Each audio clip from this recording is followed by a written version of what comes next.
Sziasztok! Megígértem, hogy lesz kérdez-felelek videó, egy kicsit megcsúszott a betegségem miatt, de itt van. Ez az első ilyen személyesebb jellegű tartalom a csatornán, nos, remélem tetszeni fog nektek ez a lazább stílus is. Sok kérdést tettetek fel a YouTube-on, volt kérdés rólam, az autómról, tech kérdések, de az is, hogy vajon utáljuk-e egymást Tech2 Lacival és Tamás Zsolttal. A videóból ezek kiderülnek, vágjunk is bele!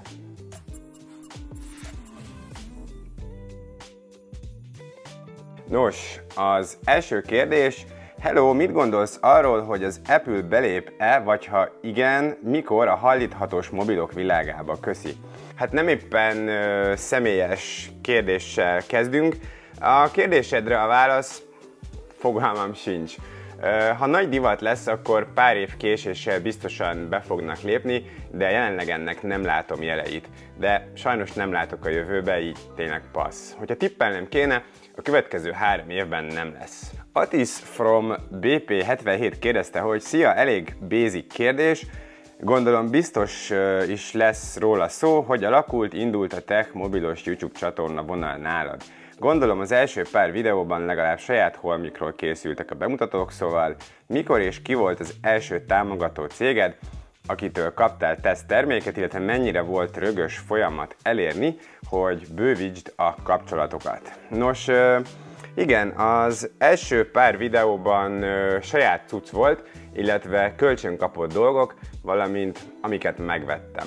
Az első partner, akitől kaptam tesztterméket, az a Xiaomi volt, körülbelül ilyen 700-800 feliratkozóm volt csak, de láttak bennem potenciált, és ezt soha nem fogom elfelejteni, nagyon jól esett. Azt hiszem, hogy valamilyen pokoltelefont küldtek kezdésnek. A folyamat annyira egyébként nem volt rögös, igazából ahogy növekszik a csatorna, úgy keresnek meg folyton újabb és újabb partnerek.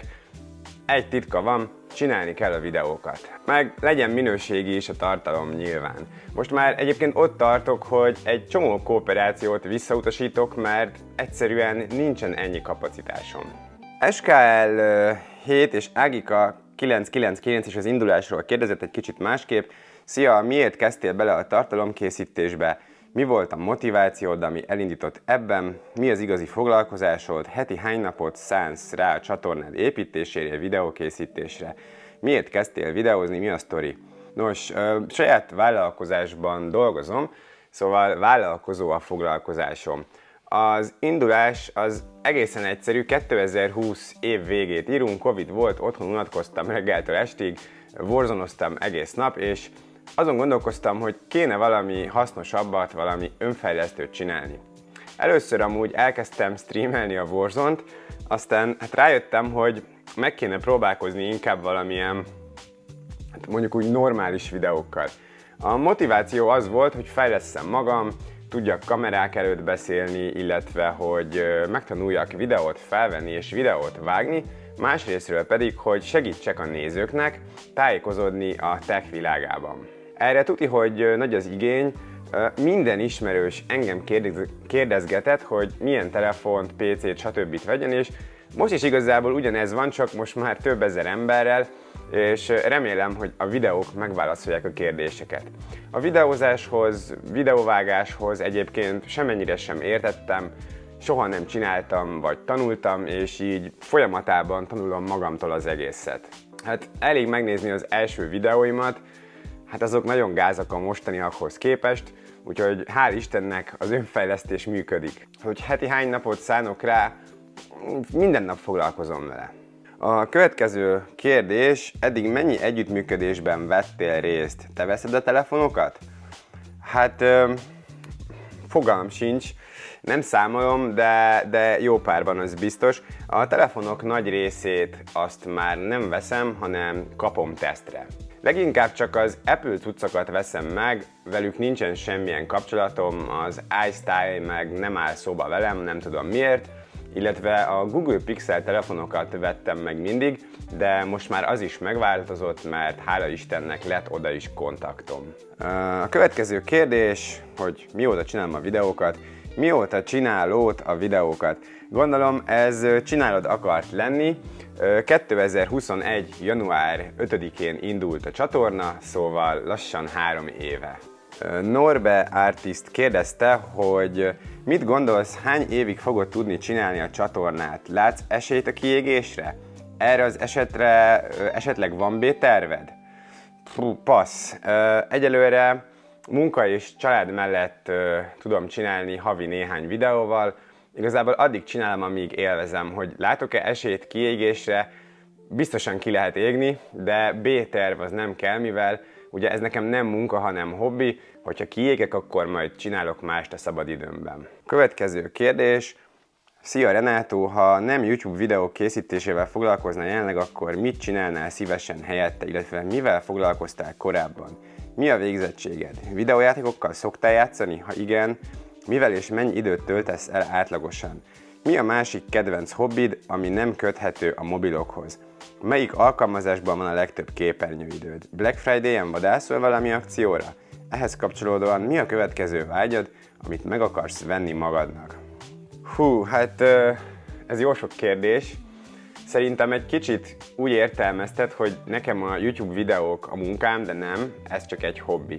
Én vállalkozó vagyok, szóval korábban és most is saját vállalkozással foglalkozom, a Rentek pedig egy hobbi. Marketinges végzettségem van egyébként. Videójátékokkal igen, szoktam, de mostanában csak a World of Tanks-ra van időm. Warzone-nal régen, a gyermekem születése előtt minden nap játszottam, valamint a Europe Universalis 4-ben is marha sok játékidőm van. Mára csak a World of Tanks maradt, mondjuk ilyen heti 3-4 órát satszolok. A másik kedvenc hobbim az a tőzsde, azt minden nap figyelem. A legtöbb képernyőidőm ma éppen a Chrome-ban van, ez szerintem mindig így van. Black Friday-en nem vadásztam, általában, hogyha valamire szükségem van, akkor megveszem. Hát úgy vágyam meg kifejezetten nagyon nincs. Most valószínűleg majd új számítógépet veszek, hogyha kitalálom, hogy miért szeretnék, mert még nem tudom, hogy fejleszem-e a Windowsos gépem, vagy inkább a Mac-et cseréljem újabbra. Mondjuk de, végül is van vágyam. A most megjelent új Porsche Panamera az jöhet, ki is konfiguráltam egyet. Ez így jó lesz, hogyha valaki úgy gondolja, akkor megdobhat vele. Köszönöm előre is. A következő kérdés, mennyi pénzre volt szükséged, hogy elindítsd a csatornádat? Hát ez is jó kérdés. Igazából alapvetően nincs pénzre szükség, hogyha megvan a tudás, egy jó ötlet, meg van valami, amivel fel lehet venni a videókat és meg lehet vágni. Nekem tényleg 0-0 tudásom volt hozzá, és az eszközök se voltak meg, így venni kellett egy MacBookot a vágáshoz, egy kamerát, ami amúgy a Sony ZV-1 volt először, na meg ugye mikrofon és egyéb csomó cucc, világítás, szoftverek, szóval inkább azt mondom, hogy nem szükséges hozzá, de segít, ha van. A pénz az ugye mindig jó, hogyha van. Én nem számolom, mennyit költöttem a csatornára az elmúlt 3 évben, de folyamatosan fejlesztem az eszközeimet is. Hát jó pár millió forintot már ráköltöttem az eszközökre és előfizetésekre, azt tuti. Csak a kamera, az objektív, a mikrofon és az állvány, amivel ezt a videót felveszem, kb. 1,5 millió forint, és akkor még nem beszéltünk a fényekről, vagy a számítógépről, szoftverekről és az előfizetésekről. Következő kérdés, hogy mennyi idő egy videó elkészítése? Azt ne számoljuk, hogy magadnak leteszteled, ezekre gondolkodok. Szöveg megírása, a videók, vágóképek felvétele, vágás. Mi a végén látunk egy 10-15 perces videót, de érdekelne, hogy mennyi ennek az elkészítési ideje profibb minőségben, ahogy te csinálod. Köszi. Nos, ez amúgy egy jó kérdés. Egyébként változó, mert nem mindegy, hogy mit tesztel az ember. Hogyha mobiltelefont, akkor, hogyha a tesztidőt nem számítom, akkor a szöveg megírása körülbelül 2 óra, bár ez folyamatában van, mert a teszt közben mindig jegyzetelem a gondolataimat, amiket el szeretnék mondani. A videók, vágóképek felvétele mondjuk minimum egy 3-5 óra tuti, főleg, hogyha kinti felvételek is vannak, ugye oda el kell menni, stb. Vágás meg, hát az is van minimum egy 3 óra, de inkább több. Szóval elég sok munkaóra van egy videóban. Általában onnantól, hogy megvan a szöveg, 1 vagy 2 nap alatt csinálom meg a videókat, és körülbelül még 1 nap eltelik, mire készre van vágva. Turista Arcsi kérdezte, hogy látszik, nagyon odafigyelsz magadra, milyen sportokat üzöl, milyen szárkásító diétákat követsz, illetve használsz-e valamilyen arcbőr ápolót. Először is köszönöm, de egyébként tavaly óta sajna nem sportolok, egyszerűen nincs rá időm sajnos. Előtte egyébként konditeremben edzettem, míg régebben pedig teniszeztem.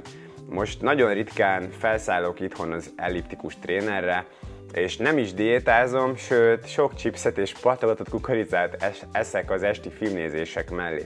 Arcbőrápolót sem használok, tiszta vízzel mosom reggel meg este. Most mondjuk ugye nagyon lefogytam, a tüdőgyulladásból még mindig nem épültem fel, gondolom halljátok a hangomból, és hát katasztrófa az elmúlt pár hetem az egészségem szempontjából, de hát majd lesz jobb. Úgyhogy így majd kénytelen leszek újra edzeni, mert most tényleg nagyon sok izmot vesztettem a betegség miatt. A következő kérdés, hogy főállásban szeretnél videózni? Nem, semmiképp. Nem tudnék annyit keresni vele, hogy megérje nekem, valamiből pedig meg kell élni. A következő kérdés, hogy milyen kocsid van, típus, évjárat, kilométer. Egyik videóban láttam a belsejét, és nem tudtam kitalálni. Köszi. Nos, akkor gyertek velem, menjünk le a garázsba, nézzük meg. A következő képsorokat a szőke orosz Bentley-s csaj ihlette. Volvo. Volvo. Volvo.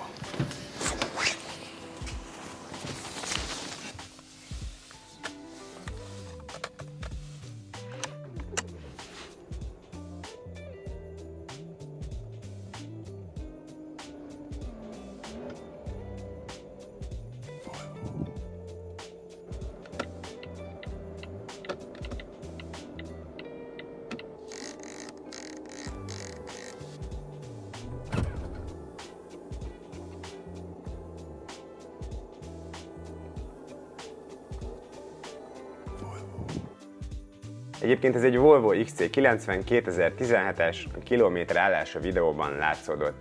Imádom, sosem volt vele semmilyen probléma, kényelmes és biztonságos, és 1000 km a hatótávja, ja, és Tech 2 Laci Tesláján simán átmegy. Következő kérdés. Igazak a pletykák, a hajlítható telefonok nem tartós darabok? Rengeteg garanciális probléma a Samsungnál is. Nekem nincsen velük hosszú távú tapasztalatom, pár ismerősömnek van ilyen telefonja, és főleg a hajtásnál a kijelzővel vannak gondok többeknek is. Szerintem egyértelmű, hogy ami mozgó alkatrész, az előbb-utóbb elkopik, így gondolom idővel a belső nyitómechanika is elkophat, de az biztos, hogy a kijelző borítása a gyenge láncszem. De saját tapasztalatom tényleg nincs. Van Films 2010 kérdezte, hogy szerinted megéri 13 éves gyerekemnek egy iPad Air 2 körülbelül egy évre? Mert az iPad Air 5 tönkrement, ezért kéne egy ideiglenes iPad olcsón.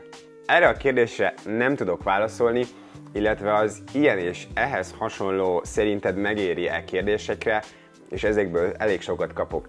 Nézzétek, hogy kinek mi éri meg, azt saját maga tudja eldönteni az ember, nem mindegy, hogy mennyi pénzt szán rá az illető, mire kell, mik az igények, mindenkinek más éri meg, szóval én erre nem tudok válaszolni, mert nem tudom, hogy mire használja, ahogy az sem, hogy mennyi pénzed van rá, és tényleg mik az igények. Bocsi. Jónás L. Kovács kérdezte, hogy szia, miért kerül Európában Exynos Proci a Samsungokba, ha a tesztek alapján egyértelmű, a Snappy erősebb?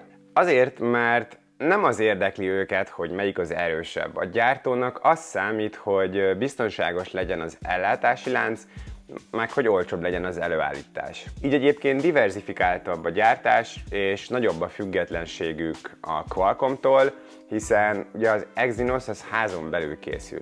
Gyanítom egyébként, hogy az olcsóbb is, mint a Qualcommtól venni. Feltételezem, inkább a kérdés az, hogy miért van egyáltalán bármelyikben is Snapdragon, hogyha van sajátjuk. Gondolom nem tudnak elég Exynos gyártani, és így egyszerűbb, meg mondjuk ki tudja, hogy milyen megállapodásaik vannak a Qualcommmal. És betettem még egy utolsó érdekes kérdést, Mivel sikerült összejönni a többi tech youtuberrel egy karácsonyi vacsira, így a kérdéssel kapcsolatban megkérdeztem az illetékeseket. A kérdést Keresztesi László kolléga fogja felolvasni. Te, meg így a többiek, akik a jó tech youtubosok, például Tech2, meg Tamás Zsolt, stb. Ti utáljátok egymást, mert konkurenciák vagytok? Versengtek? Vagy jóban vagytok? Ha jóban vagytok, közös videó nem lesz velük? Game streamre gondolok, vagy PC építés, vagy travel vlog, vagy valami. Itt a közös videó. Én nem is vagyok youtuber, én írok. Nekem mindenki konkurensem. Szerintem jobban vagyunk amúgy. Én meg rühellek mindenkit. Hát sziasztok, sziasztok! A kérdéseket én tettem fel, iratkozzatok fel a csatornámra.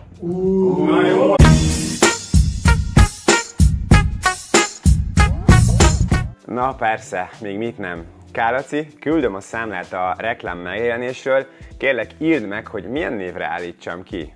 Ennyi volt az idei kérdez-felelek videó, hogyha sokan megnézitek és lájkoljátok, akkor majd jövőre is csinálok egyet.